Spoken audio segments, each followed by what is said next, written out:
Hello, we're back for Monthly Mindset, episode 7, and today Reasons to Smile with Matt Redman, Ryan Ridgway, and Simon Walker.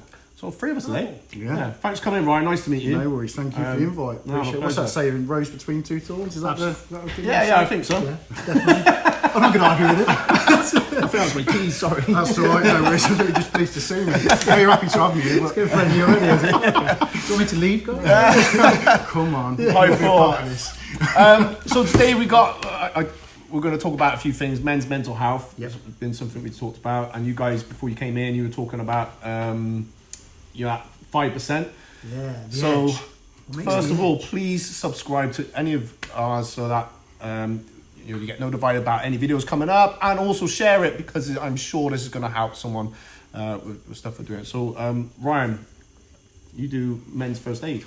Yeah, mental health first aid. So I'm the director of Mind Health Solutions, and predominantly what we do is teach the mental health first aid qualification. So whereby everyone's familiar with physical first aid, and it's a legal requirement, it's compulsory.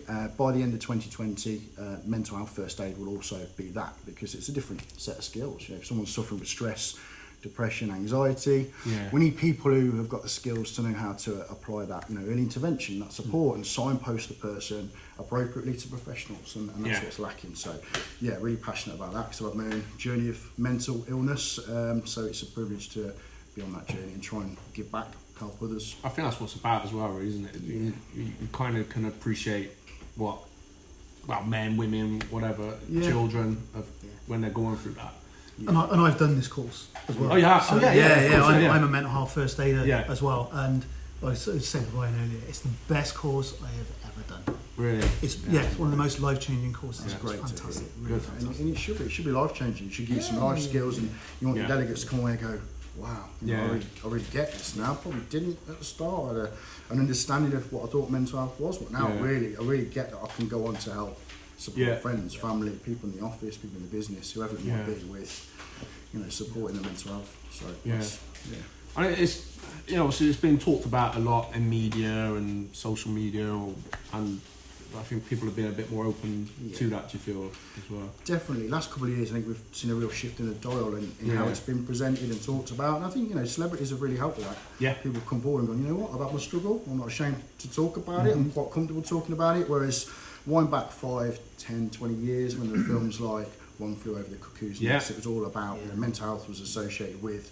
danger, asylum, straight jackets, electric shock therapy. Well, hang on, that's a real extreme. What about the person that's suffering with a level of anxiety and they're just getting on with it? They're just a worrier. All my friends and family say I'm a worrier, and that's it. So it's changing. People are coming forward and saying, I don't need to feel this way. I've been worrying, excessively for a while now, and let's see what I can do to relieve some of that distress. So, I'd agree. I feel even in my close circle friendship groups with guys, I feel like they're as a group we're kind of talking a bit more about just stuff as well, which is quite it's important. You feel then you've got that support, and you've had that. We've all just met you, Ryan, but I've been speaking to you in the past. We've been through stuff, and it can take the wind right out of you and sweep your feet away, and it creeps up. You don't, for me, I didn't know it was. Didn't realise it. I think I felt it there when it was there, and then on hindsight now, I can look back and think, oh my god, it was actually worse than what I thought. But it's only where you're coming away, I feel like more control to. And again, it's what we're saying about how much physical fitness is important in this as well, and I guess from both your points of view, that's where it plays a big part. So Ryan is so who you competing with? Is it Cage Warriors? I don't know yet. So I'm looking for my last fight in November. I've reached out to a few promotions that are happening on the 23rd. So I'm waiting for that. It's relatively easy to find a fight. I'll look up and down the country and find one. You come into Cheltenham on Saturday night, mate. Cool. Wetherspoon. It looks quite nice around here. It's nice. It's nice. Lovely. Coming over here from over your way, Simon, and dissing Cheltenham, and people will be on your case. Get on his case. I'm a Cheltenham boy. So, but your next fight is going to be is professional MMA, yeah? Yeah. But you're doing that for charity, aren't you? Absolutely. So one last time I want to use this network and platform to raise as much money as we can for a charity. I'm specifically interested in suicide prevention and using that whole professional cage fighter thing to say we've all got mental health, all of us. Not necessarily mental ill health. We've all got it. I've had my struggle. That's my diagnosis. That's my story. There's no shame or anything in that. Let's get it out there. Let's talk about it and let the words hit the air and diffuse them. Let's just talk about stuff. So how does your training help with that? What are your tools for like your own personal well-being and how you? Training does, absolutely. It's only because I do all the other stuff that we've got access to, like training, that I don't currently have to have medication for my mental health diagnosis. If I didn't, get outdoors, read, get natural daylight, train, but train healthily, not excessively where I need to do it, I want to do it. It's because of all that, meditation, mindfulness, that I don't have to take medication. But no doubt in my mind, if I didn't do all that stuff, I'd have to have a tablet as part of my recovery journey, and everyone's recovery journey is different. Everyone. So. But like we were saying, those are those supporting elements. They're not the magic bullet or the cure. No. It's. Well, some people will need like a drug. I get that part. But if you're like managing it without, then brilliant. And you've come in with such good energy. You meet someone just met you today, so you come in, great energy and. That's easy, you're both fat. Do you know what I mean? It's a pleasure to be here. Pleasure. Was that how much? So what sort of people for the courses that you do, who's it aimed at? Everyone. Yeah. Businesses, organisations, absolutely everyone and anyone can benefit from the mental health first aid because it covers a range of topics. It starts by exploring what is mental health. So often people, when you ask that question, will say, depression, anxiety, well that's mental ill health, that's mental illness. But what's mental health? What makes it up? And it's well-being, it's how we think, feel, behave, and goes right through to schizophrenia, bipolar disorder, and the actual topic. So it really is a great, 2-day well-rounded course that gives you some skills to be able to safely signpost, because you're not a therapist or a counsellor after, not at all, we're not professionals, but what we can do is recognise you know what, you talk about going to see a GP, you talk about going to see this professional, there's a charity here, there's more out there than aware of. You just have to work a little harder to find it when it's mental health support. So it's that safe signposting role and giving people a platform to talk about it. And again, we were talking about this before as well, there are things that you can have access to very quickly. Whereas, some people might want to access GP services, but that can take time. But there's a lot of stuff out there that you can access quickly. You can speak to people sooner than later. And that's what this is all about, right? This is about getting hold of people and giving people support the day they need it, not 3 weeks, 4 weeks in the future, potentially. And I guess as a preventative, which is what you want to absolutely more important. And working on it on a regular basis as well, making things like, we talk about mindfulness, meditation, making those daily pursuits, making those it should be the same as breathing, You need to do it. Breathing's a very important part of it, as we all know. Absolutely. So it becomes part. So is there? It becomes part of its habits, nature, routine and So have you must be putting this into your coaching as well in some respects. I always do. It's one of the first things I teach when I do coaching. One of the first things I teach is how to be mindful. How to be mindful. How to get control of their state of brain. So, just give you an idea about what happens when we get stressed. It's the first things our brains does is divert all the blood flow from the bits that make us think into our limbic system. Brain's so animalistic behaviour. It's designed to protect you. It is, and that's all it wants to do. Your brain, rightly or wrongly, all it wants to do is protect you. So once you start getting control of your breathing, then actually your stress levels become a lot calmer, more relaxed, and then you can have control about what you're thinking. And then more likely to work through to a solution because you're in that calm state of mind because you can think. So say going back to using that in terms of when you compete, because adrenaline is going to be pumping through you, right? So you don't feel things the same way, do you? Feel the next day, maybe. Absolutely. The next day doing it. Bashed up. I mean, it's funny that the last fight, I lost that fight for a number of reasons, but I remember mindset being very different. I had a really good training camp. Everything had gone to plan. I felt well prepared, probably fitter than I've ever been. The weight cut the day before went like a dream. But through that, it went so well, so easy. I kind of lost that edge, that determination, I suppose. Whereas the fight before, everything went catastrophically wrong. The fighter dropped out on the day. Got another fighter who was way more experienced. There was that adrenaline, that nerves, and that spurred me on. That made me perform at my best. So you think it'd be the other way around. You want it to go well and be well planned, but actually that 5% we're talking about, that 5% where you kind of just give up and think, oh, you know, I'm sick of this, I'm going to go for it. That's what, you know, was different between the two fights. So, that edge. We could bottle that edge. Yeah. I think it's a recipe. Same with anything. You know, if you talk on a negative, it's working out when, like for me, I have to try and work out if I'm going to drop, and I'm a lot more aware of it, and I'll say to someone that's close, a thing like this, but not to hang on it too much. Yeah. But I think when you find the recipe, and probably if you can narrow it down to how your body starts to shift and change, you start to drop or whatever it is, and then you need the recipe of when you this bit. Yeah. Because like if I'm doing say public speaking now, and it's alright. It's always alright when you're in front of a new audience. Yeah. So I have that recipe, so I don't need to do this as much now. But it will if I'm on that low. Right, okay.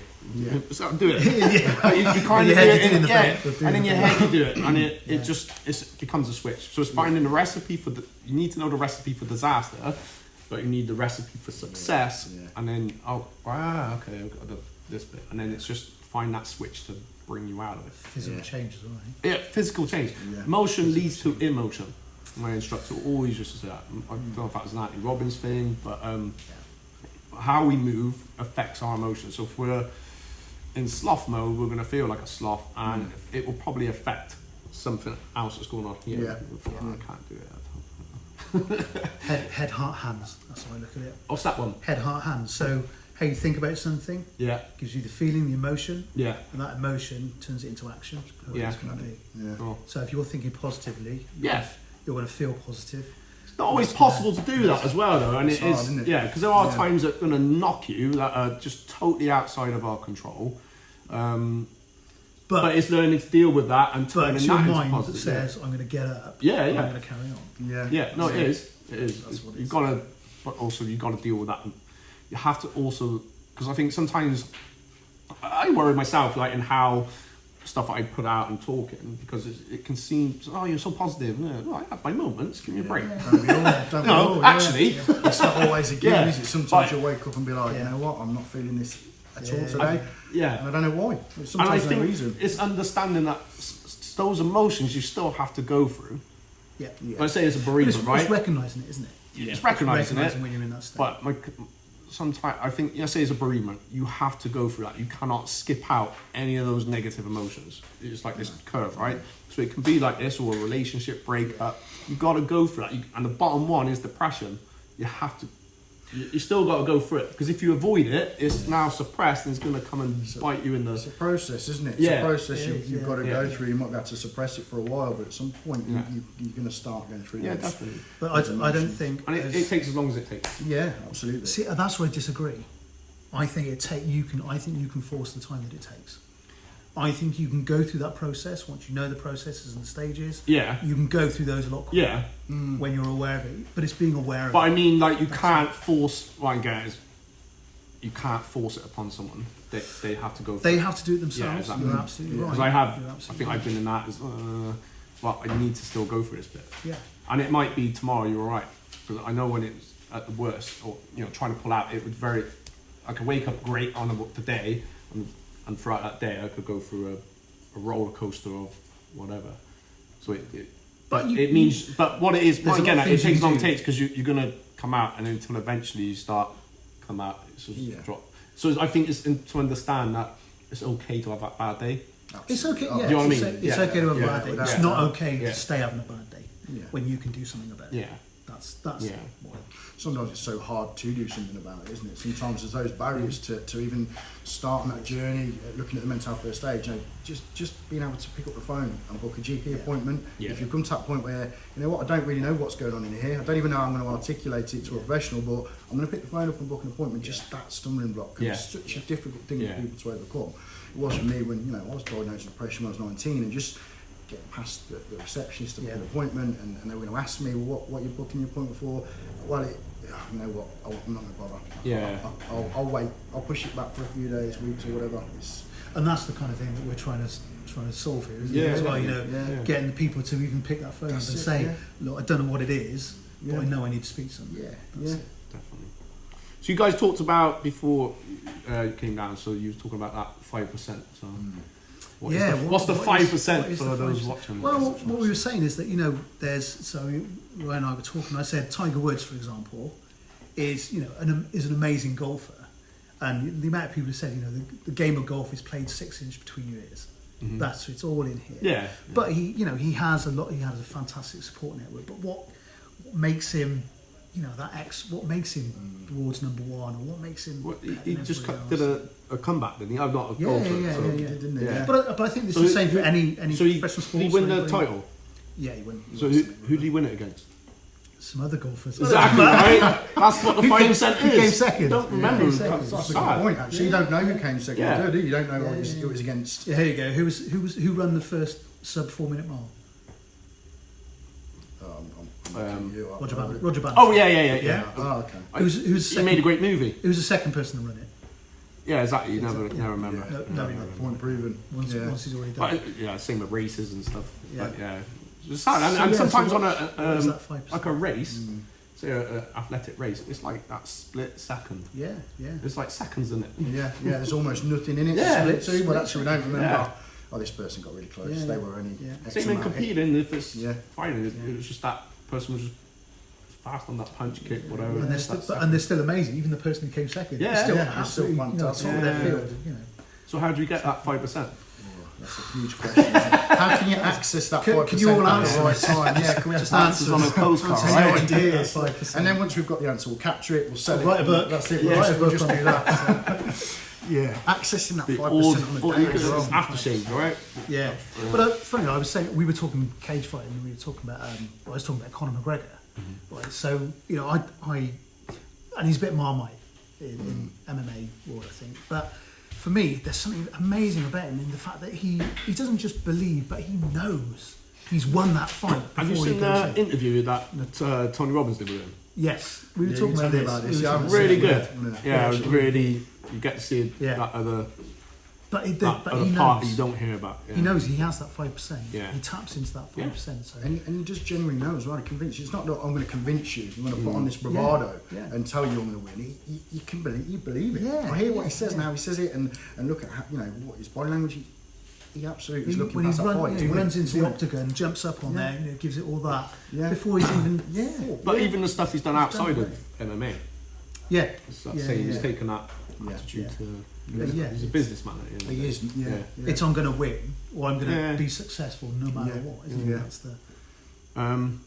So answers on a post. All right. So tapping into the 5%, it's there in everyone, and I think sometimes. Okay, so from an instructor's point of view, I know everyone's got it, including myself. Sometimes I don't use it, and other times I just dig in and it's like, right, there it is. And you can see it when people are training because feel like they're going to give up. And just a few words, but it's not down to what I say. It's down to how they interpret and translate that back to themselves. Right. I'm probably the same with yourself. Training and people are encountering through you guys coaching that you're doing, you see it. So suddenly the light bulb moment. So everyone's got it. You don't have to be necessarily Conor McGregor, but everyone has got that in there, and we've all used it. We've used it and not used it. Well, here's another example. Somebody coming in through the door here. That 5% could then actually just be opening that door. Yeah. Because they built up so much. Anxiety, fear about coming in and doing it, but for them, that winning is stepping through. Usually, because they think they're going to the bathroom place next door. Or it used to be a piano shop here, was it? No, I think the piano shop. Anyway, we're going off on it. But it's taking courage to do something that is more than 5%. Yeah. And I've always said courage comes first. If you want to try something out new for the first time, whether it come into a mental health first aid course or fitness or yoga, or absolutely, whatever that any of is that for that person, you know. You don't need to be confident for that. You just got to have that little bit of courage, and then the rest will come, and that will build on your confidence within yourself to, feel better. Yeah, and when it doesn't happen, don't give yourself a hard time. It's easy to fall into that cycle. Yeah. Of, you know what, I really wanted to step through that door or book a GP. I can't do it. I'm not quite there. Well, you know what? Tomorrow's a new day. Try again. Don't give yourself a hard time. We give ourselves a hard time. I'd never give my friends as hard a time as I give myself. So let's stop doing that and just, you know what? Tomorrow's a new day. It didn't happen. Fine. Yeah, absolutely. Cool. I think we covered loads. I think we have, yeah. Pleasure to be here. Thanks again for the invite. No, great. Just very quickly, and obviously you're our guest on today, so how can they get in contact with you for first aid? Through our website, so it's www.mindhealthsolutions.co.uk. I'll tell you more about the mental health first aid on there. It'll tell you about the manifesto to sign to help support it becoming a legal requirement, because then when everyone's got to have it, it really does reach the masses. So that's our site. We're on Facebook, Instagram and Twitter as well. So if you tag in, I'll tag them in. So and are you looking, and for this next fight, so that's to raise money, is because you've got a few, I might be going off on one, because you talked about celebrities that are kind of involved in this reasons to smile. Is that a different thing? Probably going to end up talking longer now, but that's okay. That's fine. Yeah. It's our hashtag reasons to smile. So the idea being that we've always got something we can be grateful for, even if we're having a terrible day, terrible week, and writing down that one thing we've got to be grateful for, that one reason to smile. And it's great because we've got had some real great celebrities doing their hashtag and sending pictures. We had Judge Jules, his reason to smile, and his wife Amanda. We've had Danielle Lloyd. So anyone who wants to do a hashtag reasons to smile will absolutely post it on our pages. It'd be great to hear what you're grateful for, what you're happy about, what keeps you smiling. Brilliant. Cool. All right, guys, we'll be back next month. Yes. Like the date in a minute. All right, thank you. Please share and put some comments in below. It's real helpful, but most important, share, because someone will always get something from this. All right, thanks for watching. Great stuff. Thank you. Thanks a lot.